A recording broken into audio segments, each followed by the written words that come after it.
guys, welcome to the Valor Hero podcast, where we are all about helping people live a life to their full potential. We're here with Aiden McEwen today. We're going to be asking him some questions about kind of his journey so far in sales, which is really kind of a fun journey. But tell me, what were you doing before Valor? So before Valor, I was doing mostly handyman stuff. I worked for Denver Public Schools for the maintenance division. That's right. For about a year and a half. Before that, I was like a program manager for an events venue. So I did do a lot of meetings and meeting with stakeholders, but I also just did a lot of setting up events, cleaning up, creating a unified IP in the building. Oh boy. So just a lot of general handy skill stuff. Okay. Since I got out of college, I haven't been able to find a job in my field. So you're offering obviously solar appointments to clients. Yes. In the solar space, so not in our roof team. Obviously, were you here last hail season when we also went out and set a bunch of roof appointments? I did, yeah. So I went out for 2 of the big storms last year. I believe I got 9 appointments out of that. I think only 3 or 4 actually ended up signing contingencies and getting paid for it. But this year will be a lot more fun. Yes, no, absolutely. I've actually been talking with Adam. I have so much respect for him and all the work he did on the roof team last year that. He said he wants to work really close with me. He's like, if there's a hailstorm, Aiden, I'm calling you at 6:30 a.m. Yeah, we're gonna start training really hard, in April for the solar team to be ready to go to set up inspections. That'd be really fun. 100%. So how long have you officially been at Valor? It'll be a year in March. All right, sounds good. It'll be a year in March. Yeah, okay, cool. I'm in about 8 or 9 months right now. What drew you to the solar industry and then, Valor specifically? Yeah, so I really was drawn to the solar industry before I heard about Valor, just because, I'm one of the people that believes that residential solar is the solution to our energy needs in the future. For sure. Everyone is demanding more and more power, there's more and more pressure on the grid. So I think residential solar has a real opportunity to not just be a solution for individual homeowners where it's a good investment and adds value to the place that they live, but also it is good for the energy infrastructure of the state, of the country. Yeah, we were just at door-to-door con last week, and they were talking about the Department of Energy is forecasting that we're going to need 10 times the electricity in the next 5 years in the U.S. Yeah, exactly. It's unbelievable. And they're we don't know where we're going to get it. People have to go solar. They need to take advantage of these programs.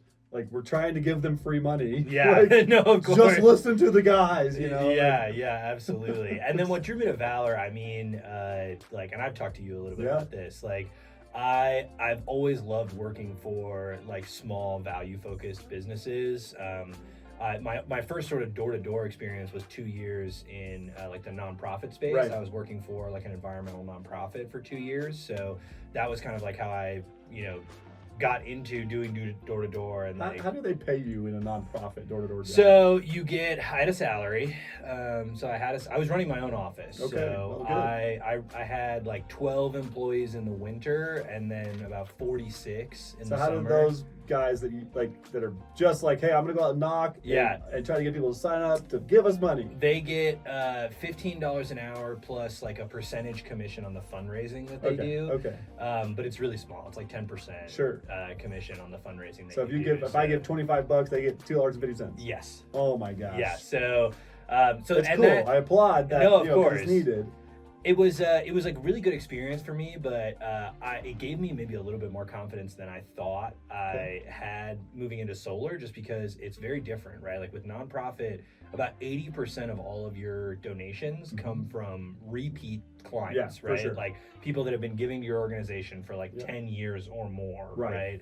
And you're just going back to them with your newest issue and asking them for some more money. So with solar, it's all new clients, right? It's we're talking to people and we're maybe in contact with them for a month or 2, and then they're set up, they're good to go, right? Well, only 5 or 6, I think maybe 7% of homeowners nationwide have solar. Probably actually less than that in certain markets. I know Colorado's around that 5% mark. Sure. So 95% of people that have homes still haven't made the decision to save money yet. Yeah. Right. And so we have a great, long run ahead of us, at least till 2032. Yeah. Which is great. So love that. Okay. Was there a defining moment that you can think of that you're man, I love door to door and the commission mindset? Yeah, I was out with Nick actually on like our first blitz in Pueblo, Yes. which was awesome. Yeah, Like yeah, that was, I mean, we did really well down yeah. there.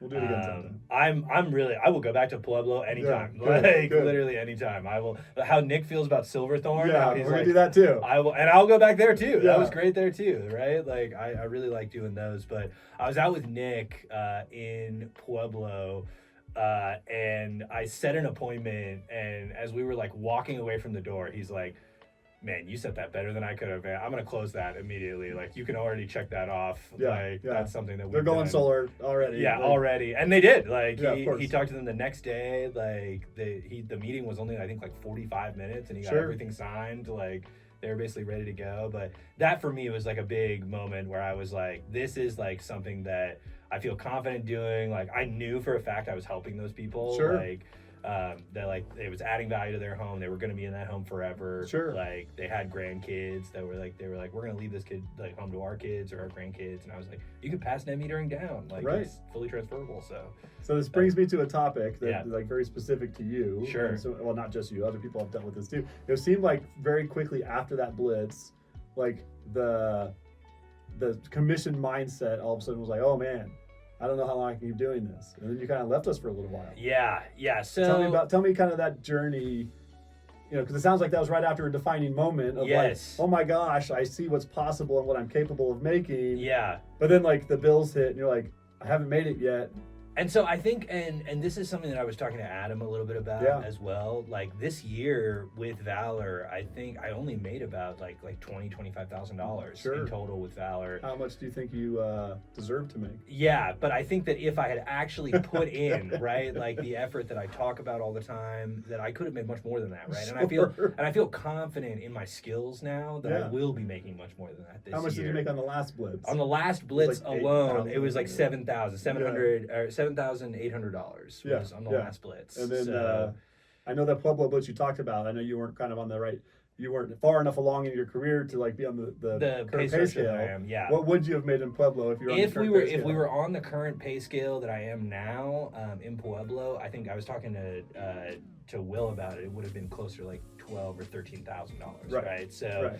And that's what I'm really looking forward to in Texas, like Yeah, this next awesome. opportunity and like the next like couple blitzes for sure. But I was talking with Dan because Yeah. like we've been talking about like just like going out together and like being our accountability partners. Because he wants to learn from like my skills and I want to learn from like his like youthful dedication. Like he's got the fire, Sure, So I'm sure. helping to like take some of his embers for sure. But I love it. yeah, so I was talking to Nick about or Will about that, and so that's one of the reasons that I'm here, I'm confident, Yeah. like where I am here, and like even though last year, obviously I made less money than I did the year before, like I think You've it was an learned. investment, right? Yeah, yeah. Like you have to learn, and I just look at Jaden, honestly, he's like a huge inspiration to me, even though he's like so much younger than me, like he stuck it out through Yeah. like months of just like failing forward. And now like he sets more appointments than like He's top. I ever have in my peak, right? Right. Like He's he'll set like 4 or consistent. 5 a day. He's consistent, right? Like he's always the top performer on the blitz Yeah. every time. Like, Well, we talked about that the other day where he, and I said, why are you the top performer on the blitz? What do you know what his answer was? what? He leaves before everybody and he comes back after everybody. Yes, that is true. He You know, does. he's like, yeah, I'm committed to being the best guy on the blitz. Yeah, he's out before everyone else every day. So you know what that tells me? Yeah, It's a choice. yeah, absolutely. Right, and so if Absolutely. he has a couple other guys pushing him, that's why he's become the best. Yeah, for sure. And it's really cool because Jaden didn't really have any success for his first 6 months here. Yeah, Right, didn't have the skills, but he kept showing up. And I think you guys have heard my story at the same time. My first year in door-to-door sales, I was an utter failure. yeah, I made half what I had made the year before. I also only made about Yeah. $24,000 Yeah. my first year in door-to-door sales. And my wife literally was like, "You're a deadbeat. You're not going to work. You're not putting in the hours." Do you relate at all? yeah. Oh, absolutely, absolutely. And so I committed the next year, it was Yeah. Christmas Eve, and that I'd just go work the same hours I'd work at any other job. Yeah. And then I made 180 grand. Yes. And so that's what I want to see for you this year, right? Because Absolutely. I think, you were talking about Mark, just teach me to stick to my calendar. Like, Yeah. that's the number one skill. No, and like I've actually talked to my girlfriend about that because that's like kind of a sticking point in our relationship. Is like I've just always been bad at managing my time. Yeah. Like even when I was a kid, like my parents would give me like planners like Yeah. for Christmas. Yeah. You know what I mean? You just gotta take the emotion out of it. Yeah, exactly. Just my calendar says I'm going to work. I'm absolutely, going to work. yeah. And like you talk about like putting in like your family things first and like your like really important things like that first before your work things. And obviously I'd have to do that with my girlfriend, right? So like then I would be, there's a whole like managing your work life makes you better at managing your personal life. Right. So that is my big goal. That's my New Year's resolution. Good. Stick to my schedule. 2025 is just have a schedule. Not even stick to it. Just have a schedule and stick to it. So at least I know where I'm supposed to be. Yes, exactly. I think that's why the blitzes work so well for you, because you're like, you don't really have the opportunity. Like, no choice. You're away from home. Everybody's there working. And obviously, like, so tell me, like, on the blitzes, you've done what, 3, 4, 5 blitzes or something? I think like 5 now, yeah. And I know there's a little bit of burnout kind of something near the end of blitzes. Tell me about that. So, and what I think that is partially has been like the burnout is just mindset. Like I've been letting, and that's why I was like so grateful to have Jeremiah on the blitz with me in Greeley, because like the last time we were on the blitz, like I did like after like 2 or 3 days, I think, of like bageling, even though I was out for like 8 hours, right? Like I got a lot of like FPAPs and everything like that, but like just like bageling like for actual true appointments, like after like 3 days, and Jerry was just like, he's just like, Aiden, like you're gonna convert these FPAPs, like you're gonna get someone tomorrow, like you're better at this than you've ever been, like every day you're always better, like stop, like literally like. And like at one point I was like saying, oh, like it's Christmas, like no one wants solar, and Jerry was like, hey, shut up. Good no, and I was like, you're right, Jerry. I'm like, he's like, what you say like affects your mood, and that like you speak it into existence, like especially in this job. So so that's what I'm also learning is like just the narrative, like the positive narrative that we tell ourselves. And obviously in our industry, basically everybody has their own math, right? They have their own skill set, and the numbers work out over time, right? And so, and the math only gets better. 100%. But they're certainly gonna. It's like you flip a coin 100 times, and all of a sudden you might get 20 heads in a row. Yeah. But on average, it's gonna average out. No, and that's what I noticed too. Like because it was also because of the holiday season. Like we just weren't talking to as many people, right? So like when I actually looked at my numbers for conversations, and that was like one of the big things that I took out of like Jared. Like when he was here. Great coaching. Great coaching. Like I still use his. Like I'm actually not here to sell anything. Yeah. They just give me credit for giving people information. We use it every day. It takes me a minute or two. Does that sound fair? Like I use it every day now. That as well, and then also just like contextualizing the numbers. Like I really appreciaed that training, and like with the GSR. Yeah, we really implemented that into our training. Absolutely. No, and that was like one thing that I like whenever Will or you or anyone would ask me, I was like the GSR. Like I think that's a great idea. Good. Like it really helps with the tracking. We're updating it right now for this year, so that's great. Yeah. Okay, cool. This is a good question. So tell me, think back to your first day at Valor. Yeah. Right? Tell me what your experience was like starting at Valor based on any other job you've had. Yeah, so I was a little like put off at first because of the whole like and mostly Nick, right? Like he's the whole like just the putting the cult and culture like aspect of Valor. No, I know it's your line, and I obviously I appreciate it so much now, and it's like the reason that I came back after like my month-long hiatus. And like why I feel like so dedicated to this company, but just the constant attitude of like bettering yourself and like unabashedly like seeking improvement and that like it was really just one of those things where I was a little bit like I've never been involved in a culture like this like and it's uncomfortable to grow, right? So I think there's that.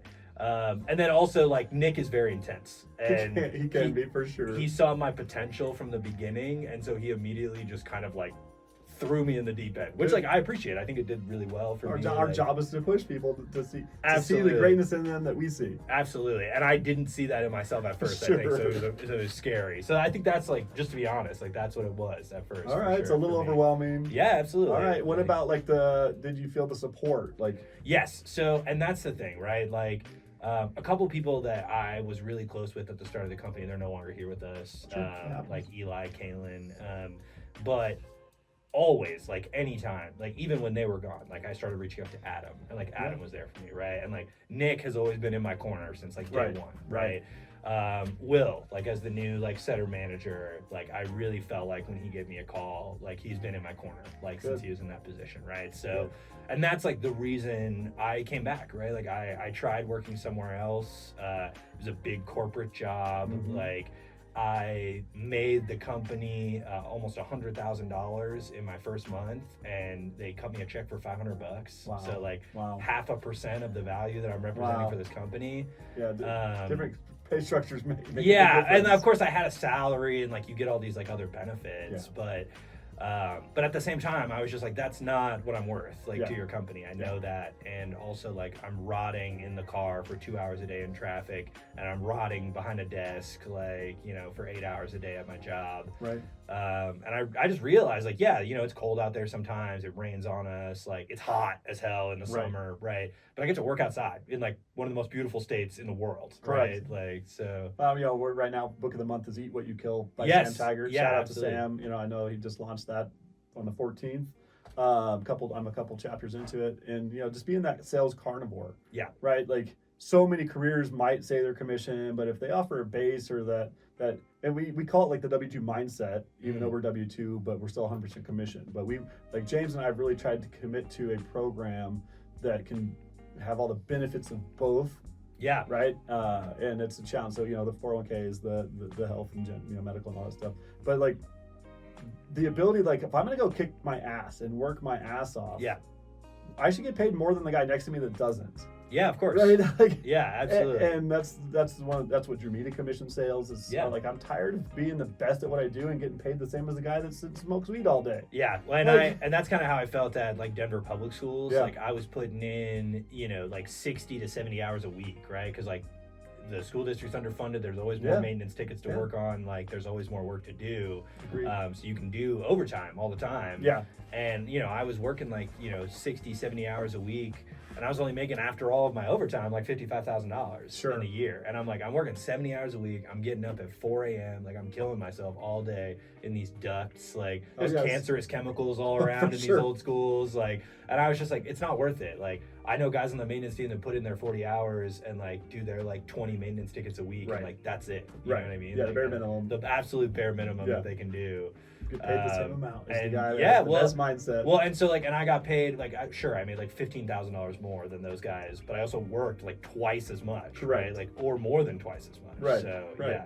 So what'll happen here if you do have that same mindset? Yeah, exactly. So that is. What do you think will happen? What do I think will happen? I mean, I think that if I like, and I know it actually. I don't even think. Like I know. Yeah. I did the math on the GSR. That's like why it's so special.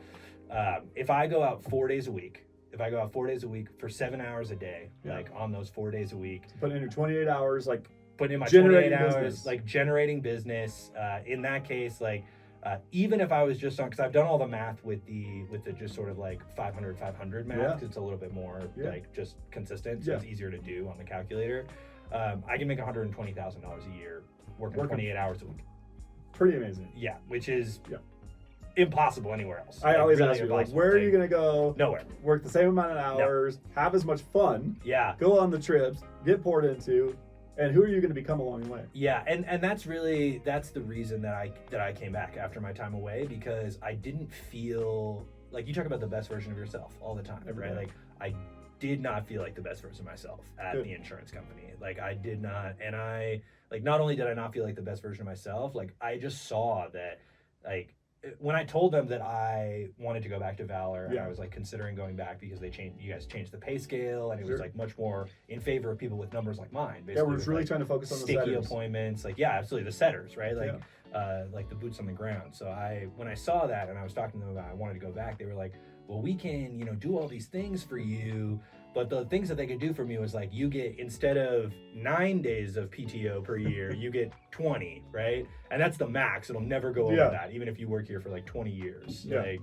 And here, like being able to like plan around, like my girlfriend lost her car, right? Like, and that was a huge loss for us, like, because we both work jobs where we need to commute around.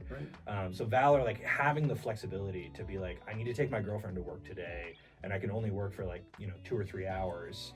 But I can do that, like, Right. because like that's, you know, Make how it up tomorrow. make you it up know? tomorrow, make it up on Saturday when Yep. you're out like all day for the blitz, right? So that is something that I have really appreciated and like I have needed in this stage of my life. I think one of my favorite parts when I first got into commission sales, not the first year because I didn't make any money, Yeah. but like, you know, I took advantage of that really, really hard. And I know most of us do. And that's why most fail in the beginning. It's because the first time they have the freedom to make their schedule, they choose to not go to work. I suck at it. Like, and I did too, for sure. Yeah. But then, like, once I started becoming successful and I was making, you know, multiple six figures, if me and my wife just wanted to go to Vegas for a week or we wanted to go on a trip, like, I didn't have to ask anybody. I'm just told, like, hey guys, like, I'm going, and they're like, have fun, post pictures and chat. We all want to see it because that motivates everybody. Yeah, of right. course. The freedom is, I think, one of the biggest reasons people get into commission sales. Yeah. It's And- 100% and the reason. You know, if I can make a couple $100,000 a year in 8 months, Yeah. why do I need to work all 12? You know? And so, like, I would always get the season passes to the slopes and go skiing. Like, going skiing during the week is a completely different experience than going skiing on the weekend. No, I believe it. Yeah, so, I believe it. Being able to, like, do that anytime I wanted. We go to the meeting on Monday. Sure. And, hey, Tuesday, Wednesday, I'm going skiing, you guys, and stay up there. And I didn't care about the money. Yeah. Me and my brother were talking about it the other day. I was like, okay, because we both sucked our first year. Like, Sure. And 90% of people that get in this industry suck the first year. The first year, yeah. And about the time they start to pick it up is when they quit. And so why do you think you didn't quit while everybody else does? I think that the thing that's scary is like you see how much money you can make, right? Like you see the life that you can have, but like through the lens that you see that is all the work that you have to do to get there. And so like, yeah, so and I think that's what it is, right? Like as much as like when I got the confidence from Pueblo of like I'm good at this job, I'm helping people every day that I go to work, I work for a company that I believe in. At the same time, I was like, that was the hardest I've worked in my entire life. Sure. Like even when I was like, you know, cleaning out vents for, you know, 10 hours a day it's different for work, public right? school. Yeah, it's different, right? It's like it's mentally taxing. Like Yeah. you have to be sort of on at all times of the day. And I think that's what personally, right? Like that's why is like not only do you see like the lifestyle you could have, but you also see the amount of work that's going to take to get there. And like that work can be scary for people. Are you also having fun though while you're at work? No, and that's the thing, right? know? It's like and that's why I'm like sticking through it and I'm confident. I am confident that I can double or triple my income this year, if not more, right? I think you'll 5x. Yeah, like 5x, right? I think that's so. a very typical number that I see is second season. People tend to 4 or 5x what they did first season. Yeah, exactly, right? And so like that's what I believe, like, and that's what I know is possible. And also like that's what we have to do. Like I read the No Matter What, like it's so good. Like Mike O'Donnell. Thanks, Mike O'Donnell. Yeah, Mike O'Donnell, great book. But like and just following the news, like after reading that book, like the window is closing. You know what I mean? Like we have like you said like 2032, right? Like that's kind of the end of the Inflation Reduction Act. So we don't know what's going to happen past that yet. Right, of course, and I'm sure like obviously people are going to want solar, maybe even more at that time, right? But as far as like the way that the industry works now, like the incentives that they have, the way that homeowners are able to afford it, and like the number of people that are able to get on now, versus when it might be more expensive or more prohibitive. I just know my mom in California, like she can't go solar now because they don't have net metering. You got to get batteries. Yeah, you got to get batteries. So she'll probably still save money. So we can. She probably still save money. Yeah, no, exactly. Like, no, and I've talked to her about that for sure. But it's just like every day is a blitz. Like every day you got to make it count because like this industry might not be there in 5-10 years. And like as much as you say like Valor is a place like where you build people up and they move on, like I don't know, like I hope people don't. No, of course, that's what I mean. Yeah, like, I would love for everybody to stay here forever and go create their own Valor offices somewhere. Yes, exactly. But people don't have that long-term vision. Of course, right? And that's a hard thing to instill. Yeah, and I mean, and that's something that like this company has meant a lot to me. You know what I mean? Like it has, like I do feel like a better person than when I started working here in March. That's why me and James started Valor. Yeah, right? and so that's one of the reasons why like I do want to do this like as long as possible. Like, as long as the solar industry stays about the same. So that's fun. All right, so I want you to think back to that first kind of day, that Sure. first week, that first couple weeks at Valor. What's one huge piece of advice you would give to yourself or new hires? If you could like go walk into that class right now today and be like, hey guys. I think that one thing I would just give advice to new hires on is like like don't think you're above the practice, because I think that's advice that I still need, right? Like I think the reason I've fallen off in my productivity is like I've fallen off in my training a little bit like the last couple months. And like one thing that I see, especially with like people that I train, like as a trainer, or like even when I was a trainee, like something that I saw in like some of my peers that are no longer working here, right? Is like not taking the role play seriously, like getting tired of it after like you've run the role play like 3 or 4 times. It's like you're gonna say this thing like 80 times tomorrow, like all day. You're gonna say it. Like I still say it every week, right? Don't get tired of it. Like after 5 times practicing it, like the repetition is so key, because like once you get the repetition in, like sometimes I don't even like I'll like, and maybe this isn't great, but like I'll phase out for a moment at the door, like while I'm thinking about something else, and I'll be like, oh, where am I in the route? Oh, I'm still doing it. It's fine. Well, when you know it so well, and when we practice so much, we wear the pathways or the neuronic pathways smooth. So we don't have to put any effort into it anymore. Exactly. Then we get to actually, as salespeople, we get to focus on the client. Yes. Like, do I see buying signs? Am I getting through? Am I connecting? And that's a really hard thing to get to that level. Right. That's why we tell people, like, you guys got to be able to say your pitch literally while you're sleeping. And then have the and then even then, by the time they get to that point, they're still probably only like level 1 door-to-door reps, because then they have to learn how to like really master tonality, really master body language. Of course. Being able to sit there and spitball and have a conversation with somebody, it's a skill that is lifelong, just unbelievable. So good. So, well, and I think also like you talk about being able to like pay attention to the client and like the buying signs and things like that. Like that's something that, because I got so much praise from Nick, like when I first came in, he was like, you actually like wrote your rep 5 times. Good job. Like you know the thing you're supposed to know for your second day. And I'm like, does not everybody do their homework? It's amazing. No, I know. But like even then, like where he was like, oh, like this is great, you've had the rap memorized, like I still wasn't at the productivity that I thought I would be at, like my first couple weeks. And so like there's always more, obviously. Where do you think you've grown the most personally since starting at Valor? I think my values, like honestly, I think that the integrity focus of the business is like really important to me. I never saw myself as like a salesperson, because I grew up like a hippie in California. My parents, I didn't even have a TV growing up in my whole house, right? So like I grew up with a sort of like negative outlook on salespeople, like in general. And I think that like approaching this job, like just knowing that what we do, like everybody that I've personally signed up, I know for a fact, like we save them money, 1, and 2, like you add an asset to their house. Like that's just the base level. But like at a greater level, like they're producing their own energy, like they have this asset, they're helping the environment. Like there's all these sort of like riders. But I also just like what you talk, like being a man of your word, right? And like that's part of that integrity. And like actually being honest. And respect. Yeah, exactly. And like those sort of core values that you talk about, like I've tried to carry that more into like my life, and like be more honest with my girlfriend about our finances, and like be more honest with, like my family about like, my availability and things like that. And also like I've like when I'm in the car, I like call my parents. Like we talk about like communication is key. Like I know that's true for work, but like I've been trying to apply that like in my real life as well. Or not my real life, my like personal life. It's my real life outside of Valor. But hopefully what we talk, and I think I train on this a lot, is like that's why I pour into you guys all much. And so that makes me feel just wonderful, like hearing that the core values that we've really established are really impacting you outside of work.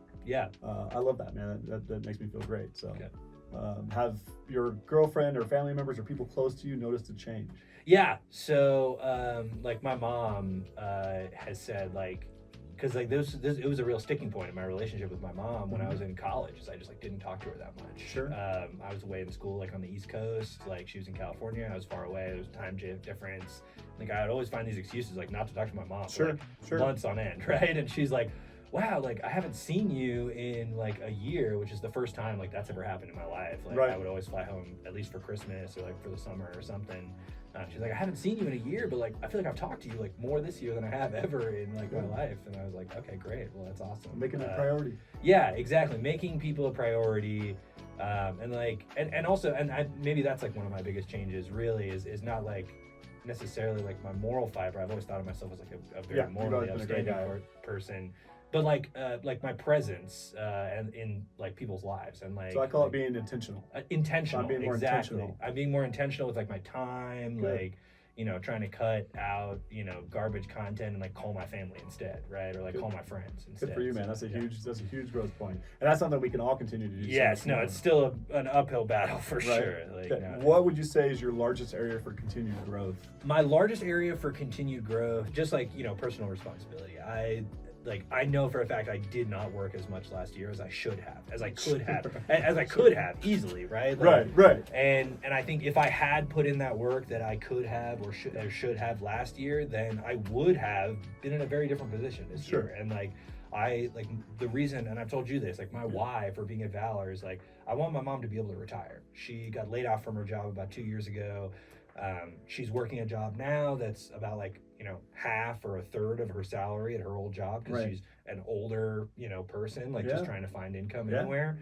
And at this point, she's not going to be able to retire. So she's like 70, 72 years old, unless I can take over her mortgage, which is $2,300 a month. Sure. So that's my goal, is to not just make enough money to cover like my own expenses, but, you know, $2,600 extra a month so my mom can actually Can you think of another career path right now No, that would help you do that? not before my mom would be able to retire for herself. Correct. Like, you know what I Not mean? like as quickly. Not within the next like 5 years. Yeah, because then you got to like put your time in and like, oh, you get a 4% raise next year, Right, 4% exactly, raise every next year, But yes. inflation's at 6%, so I'm never actually gaining So anything. you're never actually getting any more money, right? Exactly. So Good. like that is that, and so like what I'm doing to work on that, like just my accountability is like I've told my girlfriend like that she needs to like hold me accountable as well, Sure. because like she's my biggest resource. Like we live together, right? Right.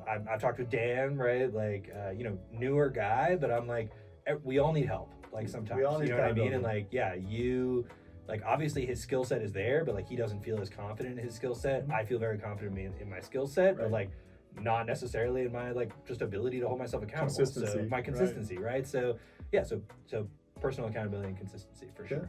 All right, I want to talk about door to door for a little bit. Yeah. Like, do you have any like specific routines or rituals or anything that you do or mantras that you say before you hit the doors or when you're dealing with like the long shift? to keep Yeah, you in the right so space? I think that if I'm ever feeling down, and also like just when I start my shift, Mhm. like I always like I'll like affirmations to myself. Like most of the time, it's like anybody who goes through with this is being helped. Like, and I believe that 100%. Like anybody who is upset with you is dealing with their own thing. They're not dealing with you, True. right? Like people buy from you, and the reason my appointments sit is because I identify with people. Yeah. Like I'm good at connecting with people. Agreed. So just things like that. Like I'll say things like that to myself. Good. And then I'm a big believer, Eli taught me this, and like I swear by it to this day. Like after you knock, as you're taking your like 2 big steps back, Yes. 1 deep breath in, like the Yep. whole way that you're taking the 2 steps back, And and that gets you smile. enough difference. Yeah.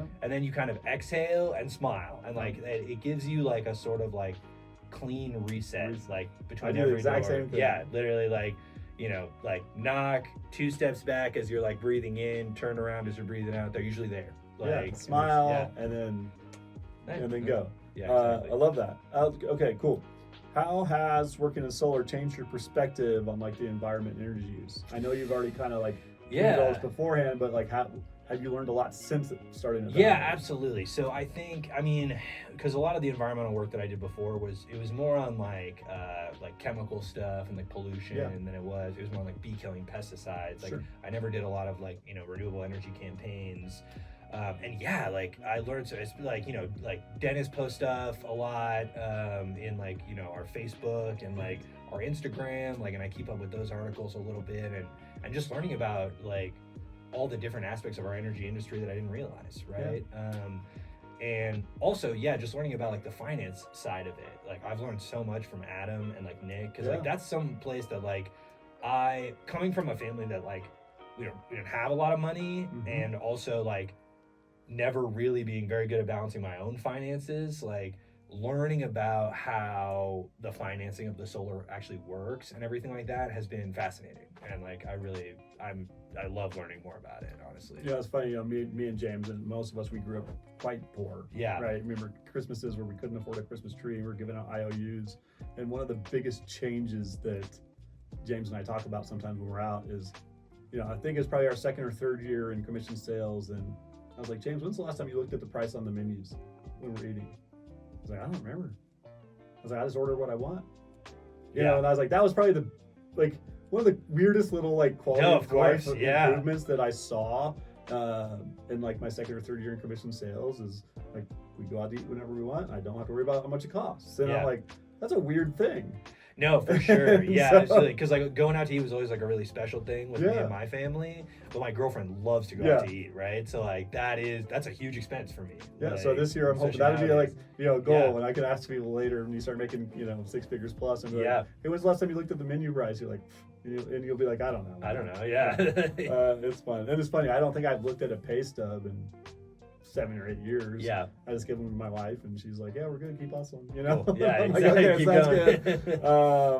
Okay, what do you think, what bad habits are you really working on this year that you need to solve? Over explaining things, for sure. All right. Like that is something that I talking yourself out of appointments? Yes, no, absolutely. I mean, because anytime we do role plays or we ask for feedback or anything like that, we did this in the Greeley Blitz, on the 1 day break that we had, sort of halfway through or whatever. Yeah. We did where we just did a workshop where everybody did their pitch and we all get feedback and then we try to do it again and implement the feedback immediately. And everyone is always just no notes, bro. Great job. Fantastic pitch. You're killing it. And I'm obviously I need some level of help because I'm only booking on my best days 2 appointments, 3 appointments, right? On my very best days, 3 faster, yeah. More to the point. And so I think that obviously we've talked about my personal accountability with working, but really a bad habit that I have is wanting to give everyone all the answers all the time, right? And selling on the door. That's just the way I was raised. Sure. I don't know, my grandma and just always being kind of a smart kid, just tell people the right information all the time. It's really interesting to see because I have the gift of gab as well. Yeah. And I can sit there and talk. And so learning to actually, what I didn't say was almost more important than what I did. Yeah. And that was a very hard transition for me as well. And so I'm happy to coach you on that. Yeah. Work on that for sure. Yeah, absolutely. Because we can still have that gift of gab, but then bring it right back to the pitch and creating that curiosity. Because we know on the door, at the moment we sell on the door, that we talk them out of the appointment almost versus keeping them curious, actually getting the opportunity to show them the numbers and make it make sense. And that's why I've always thought that yes, my appointments are very sticky. That's one thing that I really have in my pocket is that when people when I get their bill and everything, they do sit down, generally speaking, and hear the whole thing. Even if they don't sell, they at least get it all out. Right. But I also just kind of feel with how my numbers are, I'm maybe I'm just getting the one person every day that would go solar with anybody. Sunrun could knock their door and they'd go with them. Yeah, just because the low hanging fruit. Yeah, exactly. So I'm trying to reach a little bit more and pull myself back so that I can let the closers do their work. Obviously, they're way better at doing all that than I am. We literally have some of the best closers in the nation. Absolutely, which is a blessing for sure. I was going to ask you. So, what role has the team culture at Valor really impacted you? Yeah, I think I really feel everyone's in my corner. No matter who I'm paired up with. On the Blitz, I've had a different partner for. We always do a game or a challenge, right? Or who can get the most points, who's going to be in the lead, right? And so in Pueblo, it was me and Vaughn. Right? Yeah, I remember that. And Vaughn, he his appointments aren't as sticky as mine, but that guy is a hustler. He's Jaden, right? Vaughn he's out, consistent the whole time. The only time he came home in Pueblo was when his iPad died. That was literally his rule. We would get back to the VRBO in Pueblo at 9:30, but everybody else had been back there at 8:15, right? Because Vaughn was no, Aiden, I still have 6%, and I'm all right, yeah, fair enough, Vaughn. If you're out, I'm out. Yeah, no, I mean he's my ride, right? So that's the thing. Yeah, that's the thing. So So yeah, I mean that is something like anytime I've like I said like after Eli left, I was like feeling a little like I didn't have someone in my corner, and like Kalen Brennan and Kalen Funkhauser both like I basically got them in my corner, and like I still hang out with those guys all the time like outside of work. It's interesting talking about guys like Eli and Kalen, like the guys that we know have like greatness in them. So good, Yet were unable to go put in the hours. Exactly. Like they just didn't have the emotional commitment to be like, I have to go work 4 hours a day every day. Yeah. And they're like, and it's like, I always question, what do they do with their time all day? No, yeah. And it's like, what did they actually do with their time all day? Yeah. You know, and it's the biggest thing I think those of us that make it in the industry start to feel is the death of potential is what like it keeps me up at night. No, for sure. I hear that. Brutal. Yeah, I hear that. Because both those guys could easily be 6-figure guys. I agree. Without much effort. No.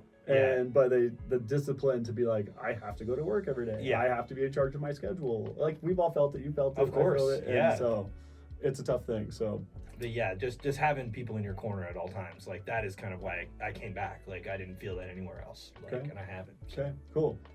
Describe your feeling of like how does Valor compare when it comes to like camaraderie and support compared to any other jobs you've done? Yeah, so and I mean I've worked at a lot of other places, like small companies mostly, but also like government agencies like Denver Public Schools and things like that. I think that there is like a certain aspect of like trauma bonding and like a door-to-door job, right? Like, because like it's like the Marines or the military. The Marines and the like military, we're suffer right? together, like, we grow together. Yes, exactly. And like because we're all like this job, it's not hard to like go knock doors and talk to people, but to be like 100% focused at all times for like 7 hours a day and like really be that like accurate and like active participant in conversation, like that it takes a lot of power, right? Like a lot of brain power. So like I think that's an aspect of it, right? Like we're all going through the same thing, but I mean that's also why I love the blitzes, is because every day that we come back from the shift, it's like we debrief a little bit, right? It's like, oh, like what was this? And one thing that we do in the blitz chat that we don't do in like the regular chat as much is just to like keep people accountable is like we'll put in like FPA every number one, every single interaction, and so like I'll put in like funny ones that that might like piss people off, right? Or like whatever, like they're like this guy just like blew his leaf blower in my face and like got a leaf in my eye and he told me to fuck off and like and I was like, and I just like put it in the chat and laughed because I thought it was hilarious. So because so I think that's one thing, the camaraderie, the support, like that is a really important aspect of Valor, I think, and like something that I think a lot of the people that have left, I think just don't lean on as much as maybe I have, right? Like, because like Eli, I was reaching out to him and he kind of just like ghosted me and now he's gone, right? Like so were we. Right. And like and I think Andrew, right? Like he was here when I sort of first started. He really struggled sort of like Jaden, but like when I saw Jaden like showing up to like all the trainings and like hitting up Jeremiah and like always wanting to like do more, like Andrew like didn't really show up as much, right? And so he didn't get help, and so he got demoralized, and so he left, right? So I think that's the number one reason most people is that my old boss used to teach me all the time, and this has been around this concept forever, is 90% of life is showing up. Yeah. And I think in this career, more so than anything else, we're like, guys, it's like 99%. We are in front of you and training and pouring into you every day. We're doing stuff every day, and if people don't show up, those are the ones that don't make it. What do you think is one of the biggest things we could do to implement or change to allow people to find more success in this arena? Because I think we're right. The number one reason people fail is they don't invest the time and effort to put in the work. Yeah. I think I think if we had more of like a fleshed out team environment, I think because the big difference on the blitz that I see is and it's just like it's like obviously me and Vaughn are gonna crush you, Jeremiah and Jaden, because like we're out here, like and so I think like I don't know, like having like obviously the Sharks, a very powerful team, like their sort of camaraderie is like huge, but like before Kalen left, like I was trying to help him get the Stallions going, right? As like another team, right? And but like, he wasn't necessarily out there leading from the front. I agree. So it's not gonna happen. And it didn't happen, right? So that's kind of one of those things where I think if we had a little bit more, and maybe like like Jaden seems to be growing into his own leader, right? Like Aren't I'm you hoping also to, doing the same I thing? would Yeah. love to, like I'm hoping to grow into that role as well. And so like I think if we had like maybe 3 or 4 teams, right, like where we could have like competition between the teams. We and used things to like do that. team of the like, week and all that stuff. yeah, for sure. all that stuff. So I think like bringing that back and like reincorporating that, I think it will just make the environment a little stickier for people to like get them through that like first week or two where like you spend 20 hours on the doors and you've got one appointment and it didn't sit right. Like, so as you know, since we have talked about you and we're going to be giving you a couple guys to kind of mentor and lead over, how are you going to show up as a leader? Absolutely. So I've committed to like showing up for training like as much as I possibly can, and that's both for myself and also to help train people. Whenever Corey is like called to ask me to like let someone shadow me, I'm always like, here's where I am, like, you know, let him know I can pick him up. Even does like, it make you go out more? It makes me stay out the whole time. Exactly. Right. Yeah. So that is one of the reasons that when Will first brought it up, I was immediately like, yes, I need this because like, because I mean, when I've got people shadowing me, like not only am I like gonna stay out the whole time, but I'm also like, I'm sticking to the rap much more like tightly. I'm trying to demonstrate my fundamentals to like a much more like tight degree. So so I think that like that is something that I would love to be a part of, and like just making it, because I think that there are a lot of people that even I've seen just in my first year here that I know could have made it if they stuck it out like another month or two. Agreed. Like, people always quit right before they make it. Right, exactly. It's very difficult because we call them and we text them, we try to have one-on-ones and coaching. Yeah. And then they're like, well, I don't like rejection. And it truly comes down to the discipline to be like, I have to be on, I have to work my schedule. And not only that too, I think you really can't take this job personally, like at all. And I think that's a skill that people need to learn, right? Because like there's a lot of things that people take personally in real life, or like in outside life, like in social life or in family life, that like you just cannot take that seriously at the door. Like you are even people that I have like signed up, sat at their appointment with like Nick or Adam, and they sold. Like I saw those people 2 times in my whole life, and I may never see them ever again. Right? Like it's not that serious. And like anyone who's gonna be terrible to you at the door, it's not that serious. And like I'm planning, there's a couple doors that like I know for a fact I'm gonna knock because they have a fantastic roof. And they were terrible to me over the summer last year. And I'm gonna knock and be like, hey, like remember me? I'm just letting you know this opportunity is like still available. I just want to tell you a little bit about it. Exactly. Like, go back, you know, over and over. Literally over and over. And I've had it happen where like I've had people like see me on the street, like they're walking their dog and like they were really rude to me, and I'm just still doing my thing. I'm like, hey, how's it going, guys? And they're like, I just want to say, like, I'm sorry. Like, I was dealing with something else. Exactly. You came in at a bad time, but I was rude. Like, my apologies. No worries. And I'm like, literally, no problem. Like, here's my card. Like, if you want to talk about it, I got a minute right now. I'm just here to help. Yeah.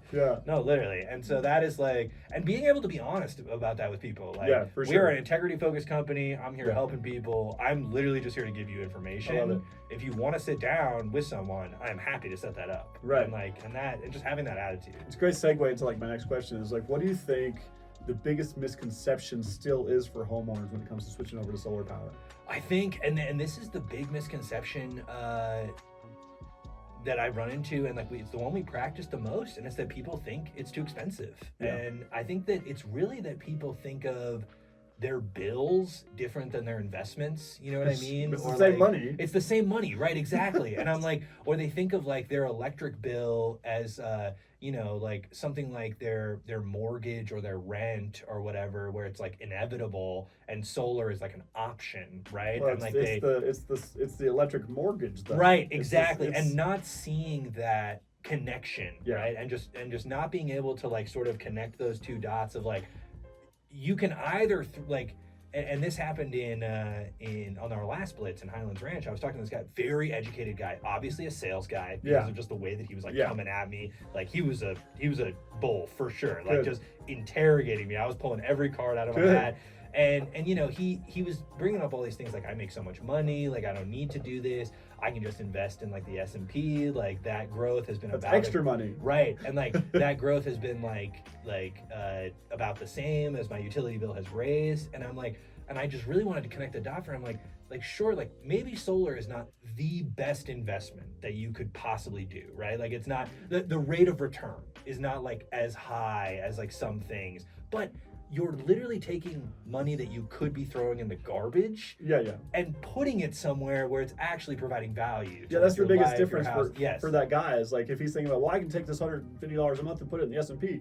I'm like, no, we're going to take the $150 a month you're already spending on electricity. Right, exactly. And invest that. And so it's like, how about we turn, zero return money into return money? Yes, no, and that's exactly what I'm saying. Like, even if the rate of return is like slow, it's an instant rate of return. Like, you're immediately saving people money, immediately diverting a bill into an asset. Like, and that's the thing that it's hard to. That's a hard concept for a lot of people to grasp. I think, especially in the like 5 minutes that I have at the door with someone. I remember there was one time it was with New Rep and he was selling and he wanted me to go meet a client and like just try, because the guy was very open, very nice, but he was not able to convey the concept. Yeah. So I literally we went to coffee and I was talking to this guy and we had like salt packets on the table because it was during COVID, and we're talking to the guy. I was like, sir, like really all we're doing, and I took out like 3 salt packets and I said, let's just say this is your electric bill.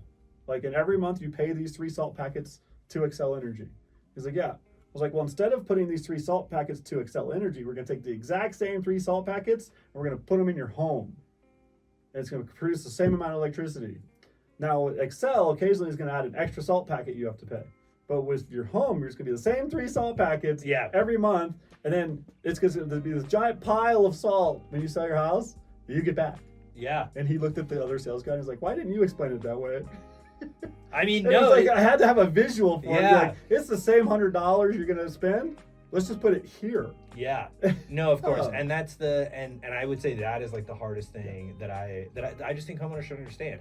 And part of the fault of that, I think, is like there have been terrible solar companies that have, like, ripped people off. Well, right? There's been old deals, like it's gotten better. There were programs where like you did have to put like $2,000 or $5,000 down, right? Like all that kind of stuff. When I went solar 2016, I had to put $5,000 down. Yeah. So so I understand that. Yeah, of course. We don't do that. We don't do that anymore. No, it's like not how it works at all anymore, right? So like, so that concept, like getting them to see that is, I think, the hardest thing. All right. Let's have a couple fun questions. Sure. What would you say is the best success story you've had with a homeowner, if you have one? Yeah, so it was actually, I think it was my first sale. It was like maybe the second or third appointment that I set up. Okay. Because like my first 1 or 2 like sort of fell through. Sure. Ignite, like don't know how to set like solid appointments. No, don't know how to set solid appointments. And then one of them, I actually want to go back. He's pretty deep. He's down in Parker. They had a great roof, and he just wanted to reschedule, and then he just did the reschedule dance like 3 times, and I kind of let it drop. So I want to go back. Yeah, literally go back this year. Because I went there in March. So we'll go Blitz Parker. But I think my biggest success story, it was actually Will sold it, which I don't, Will like went through a period where he wasn't selling a lot of stuff. Right. Like he was doing a lot of other. Well, it was things. roof time. It was roof time, right? Yeah. So he wasn't selling a lot of solar. And he sold my appointment, and I just remember him telling me like, Aiden, like they said that I was not you when I showed up. They were like, "Hey, you're not Aiden." Like, yeah. So like that. It was towards the beginning of my career, but like I just like being able to like that idea of like being memorable enough to a person that like Will got there, and like they were like, I trust that kid. You're not that kid. What are you doing here? Mm-hmm. And he's like, I'm the guy. I'm like the actual guy that builds the system. Like, you want me. You don't want this kid. And he was like, they sold, but like they were asking about you the whole time. And so like that felt really good. And I love that. Couple more here real quick. What do you think the funniest thing that's happened to you so far in this career? So me and Nick, we were on the Blitz in Greeley, and we were out on Sunday, which like normally we don't do. Like Nick's got church, and I football's take the day. On. Football's on. So we were out on Sunday. We don't usually go out on Sunday, and we knocked on this guy's door. Really nice house. Everyone else in the neighborhood had been super chill, like very relaxed. Greeley was like they're very nice. Very nice people. So we knock on this guy's door, and we sort of like step back, and he comes just like not like a bull, like a matador bull, like a real like bucking like rodeo bull. He just like comes out of the door, and he's like, "Do you know what day it is?" And me and Nick both looked at each other. We're like, "Yeah, happy Sunday, man. Like, how's it going? My name's Aiden. This is Nick. We're from Valor. And he points at his he's got like one of those porch ornaments that's it's sort of like beveled, you know, they sort of like turn in the wind. Oh, okay. It doesn't say like God bless America. It's not like Jesus or anything like that. It has nothing to do with the Lord, and it's just an eagle on like an American flag background. He just points at it. After he asks us what day it is, he just goes, "Don't come back." And me and Nick, we both just look at each other. And we're like, what does he mean? Like the eagle. Yeah, the eagle. Okay. All right. Well, bye, man. And and we both just laugh. Like normally I keep it like very respectful. Obviously. Yeah, of course. I'm not gonna laugh at people, but like this guy just came out so hot and said something that didn't really make any sense. Okay. And me and Nick both just looked at each other like, okay, well, have a nice day, man. And like that was actually one of the guys that like when he saw us later, he like I'm sorry. He was like, I'm sorry, I was being rude. No worries, man. Yeah, no worries. We're fine. We're working. We've had worse. Yeah, no, literally. So I thought that was very I love that. All right, so if you could describe your journey at Valor in one word, what would it be and why?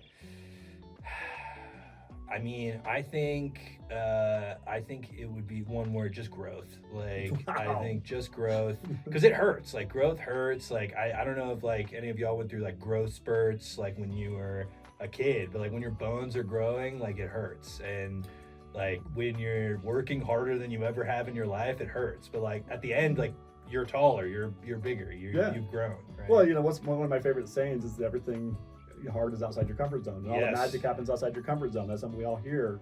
Yet very few percentage of people actually ever explore that. Yeah. You know, we're all like, especially in America, it's the aggressive pursuit of comfort. Yes. Yet you're never growing, and people are like, I'm just gonna go get a career and just live my life the exact same all the time. And we always tell people day one, you will not be the same person you are 6 months from now. No, and I think that like that's one thing that I need to keep in mind, right? Like the whole growth happens outside of your comfort zone. Like all of those things happen outside of your comfort zone. Because I think you're right. Like I did leverage the freedom of this job to be a little too comfortable last year, and as a result, like I'm sacrificing my comfort in the future, and like my mom's comfort, my wife. Like dude, I love that you are starting to see that, and I'm telling you, I did the exact same thing. Yeah. And then, but that learning year taught me exactly what I had to do year two. Yeah. And I think obviously like brand new year, new goals, new resolutions, like it's literally just a choice this year. Yeah. And you're like, I'm just going to go freaking hit it, and you will grow and like 10 times what you grew last year. And you'll just become this like so much better version of yourself. Yeah. Which is cool. What's your favorite motivational quote or mantra? My favorite motivational quote. That's tough. So many. Yeah.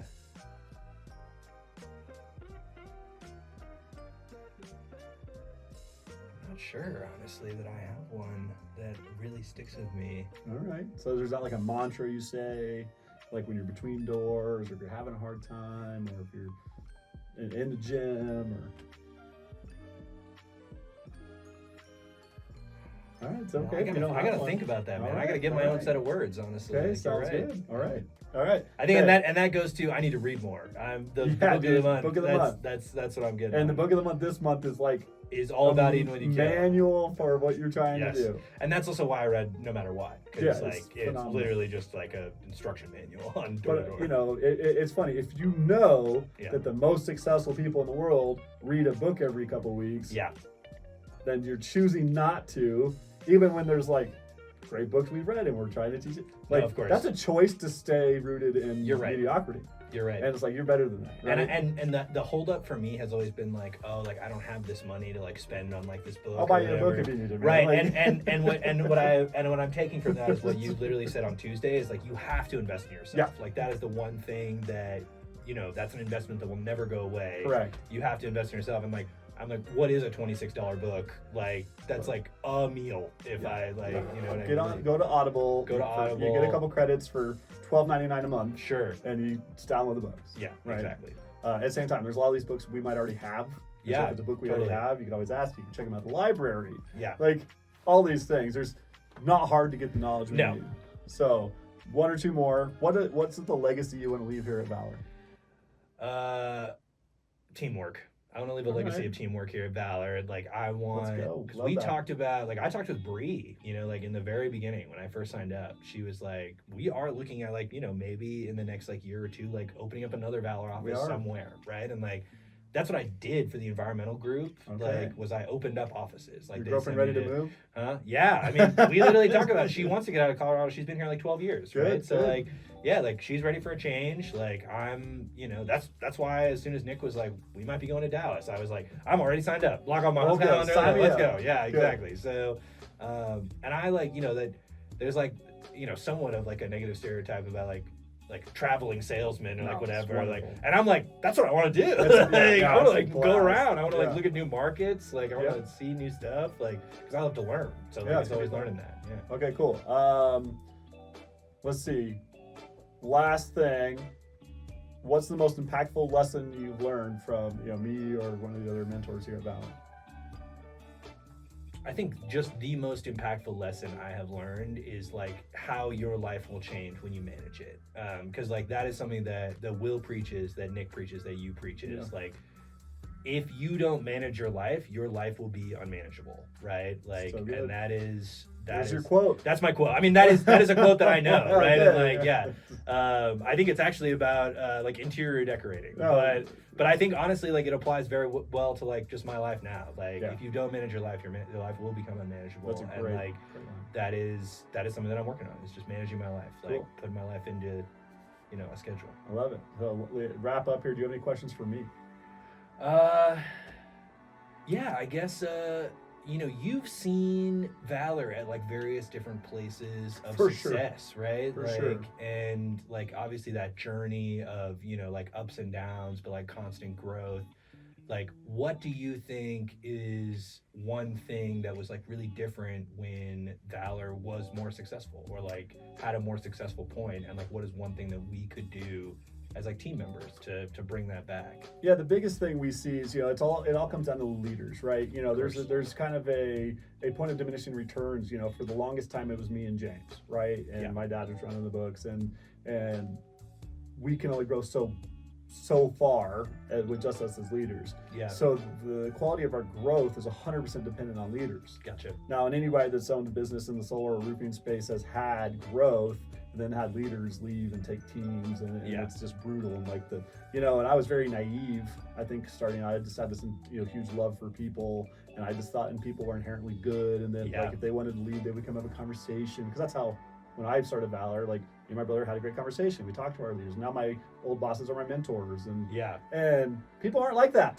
No, And I so- think that's especially true just in the roofing space. I've heard Yeah. about like just like people Brutal. thinking that they can just like go off and start their own companies. I hear that Yeah. all over the place, like in the roofing And space. so we were even at DDDCon this last week talking to guys that have built teams, 50, 60, 70, 80, 100 guys, and then have, half of them get poached and leave. And like, Yeah. it's like, that is just such a massive hit that takes a lot of like, man, just always failing forward, right? And that's going to happen forever. Like, obviously our goal is to treat people like literally like they're our family. We've always been like that. We want to Yeah. pour into people that show up, but there's going to be those people that don't really have that heart for what maybe we're doing, or they want to go out and do their own thing. I just wish they were more nice about it. Sure.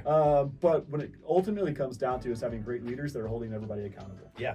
right? And filtering the love, like, because you guys know we created Valor because we want to see people live a life to their full potential. Yes. Like, that's the ultimate goal for what we Of do. course. And having that mindset trickle down, even though, because I have new hires now that I have even met, like, I don't even know some of the people's names that work for us Sure. anymore, but I'm like, I still know that they're being loved and that they're being supported. Of course. And I think that's what's really important. And then having the right leaders that are willing to stick around, be loyal, and help us grow, and have that same kind of mantra. Of course. So that's where we're at. But great question, man. Cool. I appreciate you being here, Of buddy. course. I appreciate it, Mark. It's a good time. We will have some fun. So Absolutely. thanks for joining me. We'll talk soon. Cool.